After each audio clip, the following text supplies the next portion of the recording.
Welcome to my channel. ఈరోజు నేను కాకరకాయ కర్రీ చేదు లేకుండా ఎలా తయారు చేసుకోవాలో చూపిస్తున్నానండి.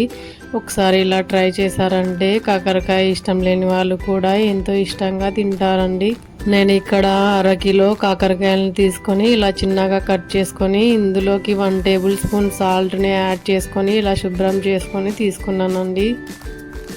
సాల్ట్ వేసుకొని శుభ్రం చేసుకోవడం వల్ల చేదు అనేది ఉండదండి. ఇప్పుడు ఒక ప్యాన్ని తీసుకొని అందులోకి 2 టేబుల్ స్పూన్ల ఆయిల్ని వేసుకోవాలండి. అలాగే జీలకర్ర, కరివేపాకుని యాడ్ చేసుకొని ఒకసారి కలుపుకోవాలి. అలాగే ఇందులోకి 2 మీడియం సైజు ఉల్లిపాయలని ఇలాగ చిన్నగా కట్ చేసుకొని వేసుకోవాలండి. ఇప్పుడు ఈ ఉల్లిపాయ ముక్కల్ని బాగా ఫ్రై చేసుకోవాలండి. ఇలా కలుపుతూ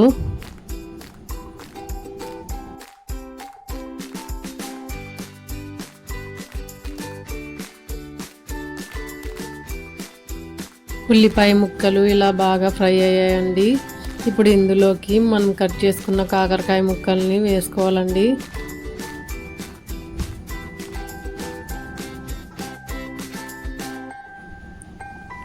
ఇప్పుడు ఇందులోకి రుచికి సరిపడా ఉప్పుని యాడ్ చేసుకోవాలండి.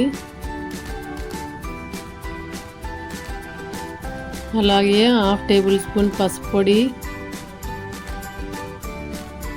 యాడ్ చేసుకొని బాగా కలుపుకోవాలండి. కాకరకాయ ముక్కలు బాగా ఫ్రై చేసుకుంటే చేదు లేకుండా కాకరకాయ కర్రీ బాగా ఉంటుందండి. ఇలా కలుపుతూ ఫ్రై చేసుకోవాలండి.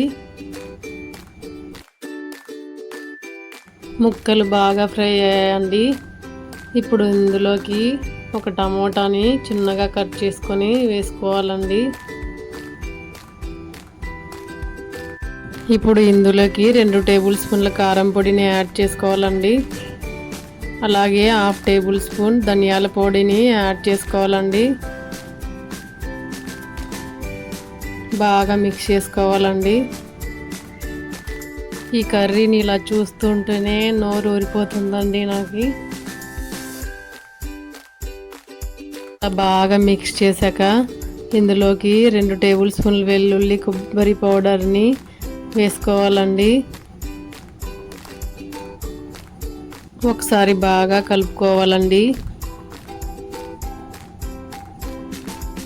ఇప్పుడు ఇందులోకి 2 టేబుల్ స్పూన్ల బెల్లంని యాడ్ చేసుకుంటున్నానండి.